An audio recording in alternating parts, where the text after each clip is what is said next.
मुलाची कुंडली, मुलीची कुंडली, असं कसं? मुलीच्या कुंडलीशिवाय विवाह मुहूर्त काढणं अशक्य आहे.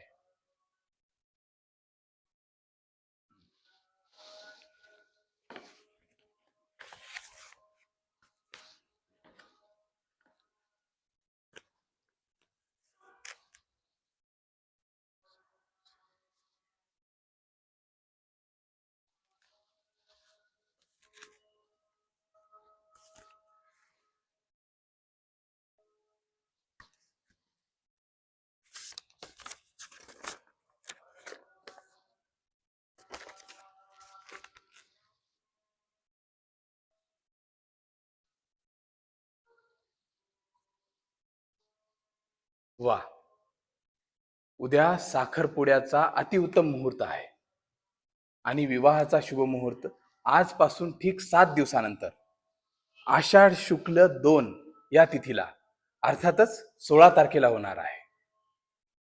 अर्थातच येणाऱ्या 8 दिवसांमध्ये तुमच्या घरातील सगळे मंगल कार्य यशस्वीरित्या पूर्ण होतील. धन्यवाद.